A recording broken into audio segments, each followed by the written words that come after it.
তো হে guys welcome back to another video. So বনিমিকল লৈ এটা বিশেষ গুৰুত্বপূৰ্ণ ভিডিও বনিমিকল। সো বনিমিকল যিসকল ছাত্ৰ ছাত্ৰীয়ে Guwahati university under BA BCom BSc কৰি আছে, তো সেইসকল ছাত্ৰ ছাত্ৰীৰ বাবে এই ভিডিওটো মোষ্ট ইম্পৰ্টেণ্ট। আৰু বিশেষকৈ যিসকল ছাত্ৰ ছাত্ৰী এইবাৰ 4th সেমিষ্টাৰৰ এক্সাম দিব, অৰ্থাৎ অনলাইন এক্সাম যিসকল ছাত্ৰ ছাত্ৰী আছে 25 তাৰিখৰ পৰা অহা 25 তাৰিখৰ পৰা যিসকল ছাত্ৰ ছাত্ৰীৰ এক্সাম আছে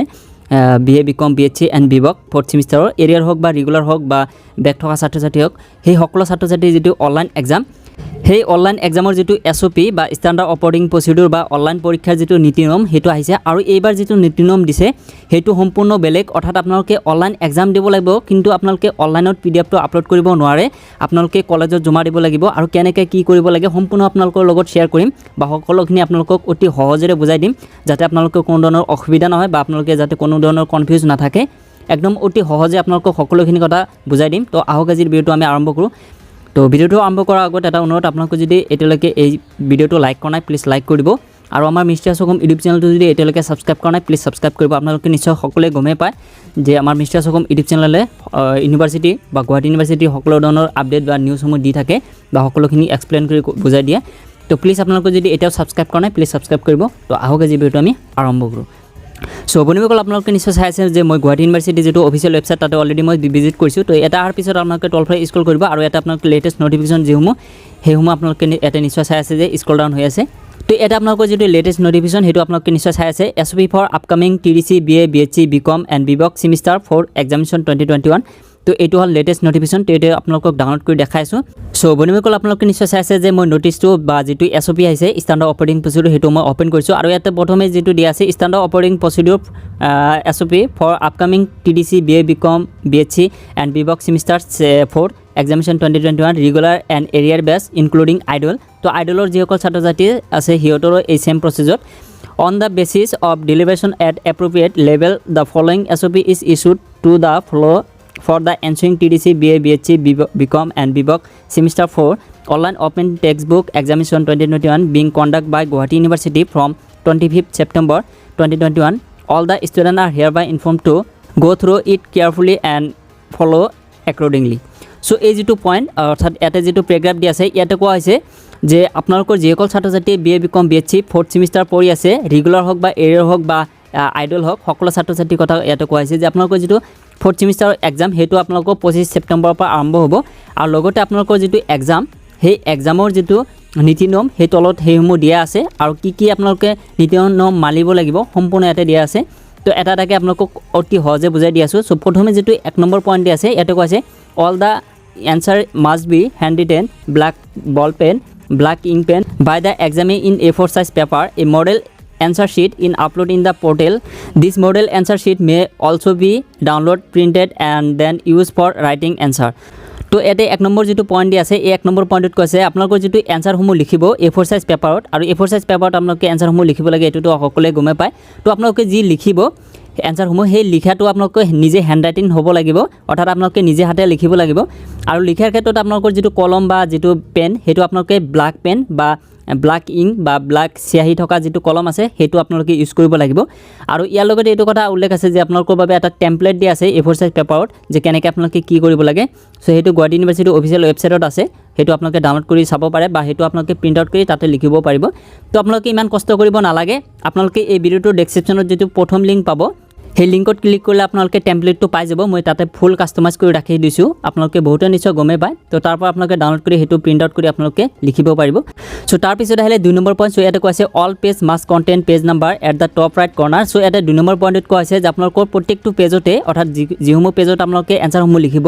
প্ৰত্যেকটো পেজতে আপোনালোকে সিৰিয়াল বাই সিৰিয়াল এটা এটাকৈ মানে পেজ নম্বৰসমূহ দিব লাগিব। তো সেইটো কথা এটা উল্লেখ আছে। সো তাৰ পিছত আহিলে 3 নম্বৰ পইণ্ট। সো ইয়াতে কৈছে the question paper will B available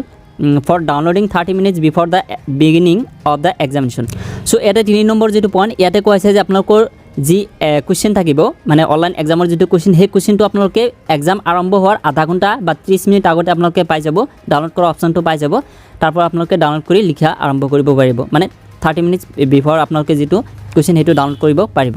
so তাৰ পিছত আহিলে 4 নম্বৰ পইণ্ট। সো এই যেটো 4 নম্বৰ পইণ্ট এই পইণ্টটো একদম মোষ্ট ইম্পৰ্টেণ্ট, আপোনালোকে এই পইণ্টটো এবাৰ ভালদৰে শুনিব যাতে আপোনালোকে কোনো ধৰণৰ মিষ্টেক নহয়, একদম অতি সহজে আপোনালোকে বুজাই দি আছোঁ, ভালদৰে শুনিব কিন্তু এইটো। তো ইয়াতে কৈ আছে the college will temporarily create date wise subject wise email ID which are to be ৱাইডলি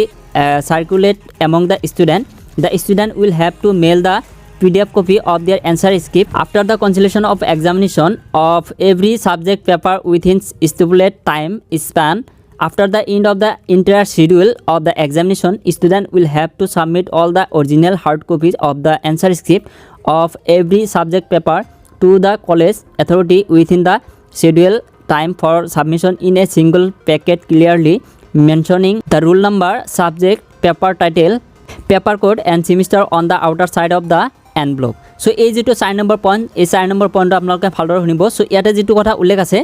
যে আপোনালোকৰ যি কলেজত পঢ়ি আছে অৰ্থাৎ প্ৰত্যেকটো কলেজৰ ফালৰ পৰা অৰ্থাৎ আপোনালোকৰ যেটো ৰিসপেক্টিভ কলেজ আছে সেইখন কলেজৰ ফালৰ পৰা এটা টেম্পৰাৰি ইমেইল আইডি খুলিব, মানে এটা ইমেইল বনাব আৰু প্ৰত্যেকটো সাবজেক্ট বা প্ৰত্যেকটো হেৰি পেপাৰৰ কাৰণে, মানে কথাটো আপোনালোকে নিশ্চয় গম পাইছে। সাপোজ ধৰি লওক যে এছামিছৰ কাৰণে এটা ইমেইল খুলিব, ইংলিছৰ কাৰণে এটা ইমেইল খুলিব বা একাউণ্টিঙৰ কাৰণে বা বিজনেছৰ কাৰণে প্ৰত্যেকটো সাবজেক্টৰ কাৰণে এটা এটাকৈ ইমেইল খুলিব। তো সেই যেটো ইমেইল, সেই ইমেইলত আপোনালোকৰ এনসাৰ স্ক্ৰিপ্টসমূহ আপোনালোকে PDF বনাই হেতু আপোনালোকে মেইল যোগেদি পঠাব লাগিব। মানে যেনেকুৱা আপোনালোকে অনলাইন যদি সাবমিট কৰিব নোৱাৰিছিলে দেন আপোনালোকৰ যে কলেজত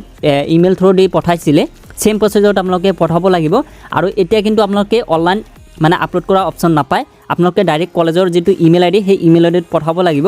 আৰু লগতে এটা কোৱা হৈছে যে আপোনালোকৰ যেটো ইমেইলত পঠালে সো তাৰ পিছত আৰু এটা টাইম থাকিব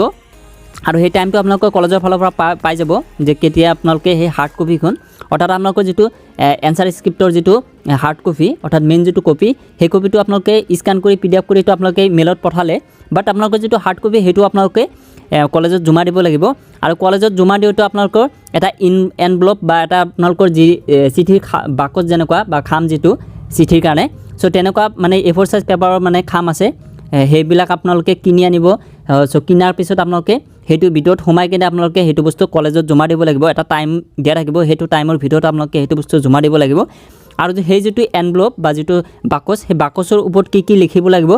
হেতু এটা দিয়া আছে। তো সেই বাকচৰ ওপৰত আপোনালোকে roll number, subject, paper title, paper code এইসমূহ বস্তু লিখিব লাগিব আৰু লগতে সেমিষ্টাৰো লিখিব লাগিব। তো এই কেটা বস্তু আপোনালোকে সেই যেটো বাকচ সেই বাকচৰ ওপৰত লিখি কেনে সেই বাকচত সেই সাবজেক্টৰ বস্তুখিনি সোমাই কিনে আপোনালোকে হেতু কলেজত জমা দিব লাগিব। আৰু হেতু বস্তু কেনেকৈ মানে এনভেলপটো আপোনালোকে কেনেকৈ মানে লিখিব লাগিব বা কি কৰিব লাগিব সম্পূৰ্ণ আপোনালোকক বুজাই দিম। কালি ভিডিও পাই যাব আপোনালোকে, সম্পূৰ্ণ আপোনালোকক বুজাই দিম যে আপোনালোকৰ যেটো এনভেলপ বা আপোনালোকৰ যেটো বাকচ সেই বাকচত কেনেকৈ আপোনালোকে কলেজত জমা দিব হেতু আপোনালোকক সম্পূৰ্ণ বুজাই দিম। তো যিয়ে নহওক 4 নম্বৰ পইণ্টটো আপোনালোকে নিশ্চয় বুজি পালে। সো আকৌ এবাৰ কৈ দিছোঁ যে 4 নম্বৰ পইণ্টত কোৱা আছে যে আপোনালোকৰ যেটো এনসাৰ স্ক্ৰিপ্ট থাকিব হেতু আপোনালোকে PDF বনাই আপোনালোকে ইমেইল বা মেইল থ্ৰু দি আপোনালোকে কলেজত পঠাব লাগিব। আৰু প্ৰত্যেকটো সাবজেক্টৰ কাৰণে বা প্ৰত্যেকটো পেপাৰৰ কাৰণে এটা পৃথককৈ মেইল পঠাব বা মেইল বনাব কলেজে, মানে টেম্পৰাৰিলি এটা মেইল বনাব কলেজৰ ফালৰ পৰা। আৰু সেই কলেজৰ ফালৰ পৰা যেটো মেইল বনাব হেতু আপোনালোকে আগতীয়াকৈ যোগাৰ কৰি ৰাখিব লাগিব, মানে কলেজৰ পৰা আপোনালোকে হেতু বস্তু ল'ব লাগিব। তো সেই মেইলত আপোনালোকে PDFটো পঠাব লাগিব। আৰু PDFটো পঠোৱাৰ পিছত আপোনালোকৰ যেটো হাৰ্ড কপি থাকিব এনসাৰ স্ক্ৰিপ্টৰ হেতু আপোনালোকে আকৌ আপোনালোকে এনভেলপ এটা বনাই মানে এনভেলপত আপোনালোকে সোমাই কিনে হেতু বস্তু আকৌ জমা দিব লাগিব, মানে কলেজত গৈ হেতু আপোনালোকে জমা দিব লাগিব। আৰু হেতু কেনেকৈ জমা দিব লাগে বা কেনেকৈ এনভেলপত কি লিখিব লাগিব হেতু আপোনালোকে কালি ভিডিওত পাই যাব। তো হেতু আপোনালোকক বুজাই দিম। তো যিয়ে নহওক 4 নম্বৰ গ'ল। সো তাৰ পিছত আহিলে 5 নম্বৰ পইণ্ট। সো ইয়াতে কৈছে detail instruction to the college authority regarding the envelope of answer script will be notified soon। অৰ্থাৎ ইয়াতে কোৱা আছে এই যেটো এনভেলপ, সো এনভেলপৰ ওপৰত আপোনালোকৰ কলেজৰ ফালৰ পৰা এটা মানে হেৰি দিব, নোটিফিকেশ্যন দিব। হেতু লৈ আপোনালোকে মানে ওয়েট কৰিব লাগিব বা হেতু লৈ আপোনালোকে খবৰটো ৰাখিব লাগিব কলেজৰ ফালৰ পৰা কেতিয়া দিয়ে। আৰু আপোনালোকক মই হেতু বুজাই দিম যে কেনেকৈ কি কৰিব লাগে হেতু এটা উল্লেখ আছে। তাৰ পিছত আহিলে 6 নম্বৰ পইণ্ট। সো ইয়াতে কোৱা আছে college authority will arrange for receiving the answer script of the student on the scheduled date of 9th and 10th October Sunday 2021। তো এটা 6 নম্বৰ পইণ্টত কোৱা আছে যে আপোনালোকৰ যেটো হেৰি আছে এনসাৰ স্ক্ৰিপ্ট হেতু যে জমা ল'ব কলেজে সেই জমা লোৱা যেটো ডেট হেতু এটা দিয়া আছে যে 9 অক্টোবৰৰ পৰা 10 অক্টোবৰৰ ভিতৰত আপোনালোকৰ সেই যেটো এনসাৰ স্ক্ৰিপ্ট বা আপোনালোকৰ যেটো হাৰ্ড কপি হেতু আপোনালোকে জমা দিব লাগিব অফলাইনত। আৰু হেতু বস্তু লৈ আপোনালোকৰ কলেজৰ ফালৰ পৰা এটা নোটিছ দিব যে কেইটা বজাৰ পৰা কেইটা বজালৈ আপোনালোকে হেতু বস্তু জমা দিব লাগিব এই 9 অক্টোবৰৰ পৰা 10 অক্টোবৰৰ ভিতৰত। তো হেতু বস্তু আপোনালোকে কলেজৰ ফালৰ পৰা নোটিছটো লৈ ল'ব। তো তাৰ পিছত আহিলে 7 নম্বৰ পইণ্ট। ইয়াতে কৈছে college authorities are hereby advise not to generate the print out of the PDF and answer script. So ইয়াতে যেটো 7 নম্বৰ পইণ্ট কোৱা আছে এই 7 নম্বৰ পইণ্টত কোৱা আছে কলেজক যে আপোনালোকে যেটো যিটো এনসাৰ স্ক্ৰিপ্ট জমা দিব হেতু যাতে প্ৰিন্ট আউট নহয় বা হেতু যাতে আপোনালোকে প্ৰিন্ট আউট হিচাপে জমা নিদিয়ে হেতু কথা এটো উল্লেখ আছে মানে কলেজক কোৱা হৈছে যে আপোনালোকে হেতু বস্তু জেনাৰেট নকৰিব বা হেতু বস্তু আপোনালোকে জমা নলব তো যেনেও আপোনালোকৰ যেটো হাৰ্ড কপি অৰিজিনাল কপি হেতু আপোনালোকে কলেজত জমা দিব লাগিব সো তাৰ পিছত আহিলে 8 নম্বৰ পইণ্ট সো ইয়াতে কৈছে the student will require to email PDF copy of the answer script after 30 minutes from the time of commencement of the examination until 1 hour 60 minutes after the end of the examination তো এটা যেটো 8 number পইণ্টত কোৱা আছে তো যে আপোনালোকৰ যেটো answer script হেতু আপোনালোকে এক্সাম আৰম্ভ হোৱাৰ পিছত 30 মিনিট পিছতে আপোনালোকে হেতু বস্তু মানে কলেজত জমা দিব পাৰিব মেইল থ্ৰু দি মানে মেইলত আপোনালোকে পঠাব পাৰিব তো 30 মিনিটত তো কাৰো লিখা নহয় হেতু সকলে গমে পাও তো যেনক আপোনালোকে 30 মিনিট পিছৰ পৰা আপোনালোকে হেতু বস্তু জমা দিব পাৰিব হেতু কথা উল্লেখ আছে সো তাৰ পিছত আহিলে 9 নম্বৰ সো এটা কৈছে in order to take the examination the student will be required to log in into the examination portal to log in the student need to give correct registration number mobile number and date of birth so এই 9 number পইণ্টত কোৱা আছে আপোনালোকৰ যেটো online এক্সামৰ কাৰণে যেটো portal আছে আগৰ যেটো পোৰ্টেল সেই সেম পোৰ্টেলে থাকিব 99% মই শিওৰ তো সেই এক্সাম পোৰ্টেলত গৈ আপোনালোকে এই তিনিটা বস্তুলি লগইন কৰিব লাগিব ৰেজিষ্ট্ৰেচন নম্বৰ মোবাইল নম্বৰ আৰু ডেট অফ বাৰ্থ দি আৰু হেতু বস্তুটো আপোনালোকে নিশ্চয় গমে পায় যে কেনেকৈ আপোনালোকে অনলাইন এক্সামৰ কাৰণে লগইন কৰিব লাগে তো এই তিনিটা বস্তু দি আপোনালোকে লগইন কৰিব লাগিব সো তাৰ পিছত আহিলে 10 নম্বৰ পইণ্ট এটা কোৱা আছে since it is an open book examination conduct in the online mode they will be able to take the help of the text book note etcetera তো এটা 10 নম্বৰ পইণ্টত কোৱা আছে যে আপোনালোকৰ যেটো অনলাইন এক্সাম হ'ব ওপেন টেক্সট বুক এক্সাম তো আপোনালোকৰ যেটো নোটস আছে বা আপোনালোকৰ যেটো টেক্সট বুক আছে সেই সমূহৰ আপোনালোকৰ হেল্প ল'ব পাৰিব সো সেম প্ৰসেস আগৰ নিচিনা সো তাৰ পিছত হ'লে 11 নম্বৰ পইণ্ট এটা কৈছে the total mark for each paper will be the same as indicated in the syllabus that is 40 50 60 80 marks for honours regular and skill enhancement course whichever applicable the full marks for each paper will also be clearly mentioned in the question paper so এটা 11 number যেটো point এটা কৈছে আপোনালোকৰ যেটো syllabus সেই সিলেবাসটো আপোনালোকৰ ফুলে থাকিব আৰু অনাৰ্স সাবজেক্ট বা যেটো ৰেগুলাৰ সাবজেক্ট বা স্কিল এনহান্সমেন্টস যেবিলাক কোৰ্স আছে সেই মোৰ যি মাৰ্ক আছে 40 50 60 সেম আপোনালোকৰ হেতু বস্তু থাকিব আৰু লগতে আপোনালোকৰ যেটো কোৱেশ্চন সেই কোৱেশ্চনটো হেতু বস্তু লিখা থাকিব যে কিমান মাৰ্কৰ আপোনালোকে এনসাৰ কৰিব লাগিব আই নো এটো অলৰেডি মই আগতো কৈ দিছিলো যে আপোনালোকৰ ফুল মাৰ্কৰ এনসাৰ হ'ব বা ফুল মাৰ্কৰ আপোনালোকে কোৱেশ্চন সমূহ লিখিব লাগিব মানে ফুল সিলেবাস তো তাৰ পিছত আহিলে 12 নম্বৰ পইণ্ট ইয়াতে কৈছে a helpline phone number will be provide by the college for their on examining and the information about the should be made available to all student must collect the email ID in advance from their respective college and in case of any difficulty faced by the examiner they should report the same to the college immediately so এটা 12 number যেটো point এই 12 number পইণ্টত কৈছে আপোনালোকৰ প্ৰত্যেকটো ৰেসপেক্টিভ কলেজৰ ফালৰ পৰা এটা হেল্পলাইন নাম্বাৰ দিব আৰু সেই হেল্পলাইন নাম্বাৰটো আপোনালোকে আগতেকৈ মানে লৈ ল'ব এক্সামৰ দিনা কিন্তু নলব বা এক্সামৰ দিনা কিন্তু আপোনালোকে বিচাৰি নঘৰিব আপোনালোকে এতিয়াই হেতু বস্তু কালেক্ট কৰি ল'ব যদি আপোনালোকৰ অনলাইন এক্সামত মানে কোৱেশ্চনটো কালেক্ট কৰোতে বা কোৱেশ্চনটো ডাউনলোড কৰোতে কিবা অসুবিধা হয় দেন আপোনালোকে অতি সোনকালে বা ইমিডিয়েটলি আপোনালোকে কলেজত কন্টাক্ট কৰিব বা কলেজত সেই ৰিপৰ্টটো দিব যে আমি কোৱেশ্চনটো ডাউনলোড কৰিব পৰা নাই বা কিবা অসুবিধা হৈছে বা লগইন কৰিব পৰা নাই সো হেমো বস্তু আপোনালোকে আগতে ইনফৰ্ম কৰিব সো তাৰ পিছত আহিলে 13 নম্বৰ পইণ্ট ইয়াতে কৈছে the college will arrange to inform the student about the SOP instruction in the details regarding the examination for downloading the question paper and email the answer script in the case of inability to download the question paper student should immediately report the matter to the respective college so এটা 10 number যেটো point ইয়াতে কৈছে আপোনালোকৰ যেটো question paper download কৰা মানে process হেতু আপোনালোকৰ এটা ইনস্ট্ৰাকশন দিব কলেজৰ ফালৰ পৰা সো এটো কলেজৰ নোটিছত আপোনালোকে চাই ল'ব বা কলেজৰ যেটো ওয়েবসাইট তাতে আপোনালোকে গম পাই যাব তো আৰু যদি কিবা অসুবিধা হয় তো আপোনালোকে ইমিডিয়েটলি ৰিপৰ্ট কৰিব পাৰিব বা কলেজত হেতু বস্তু অৱগত কৰাব পাৰিব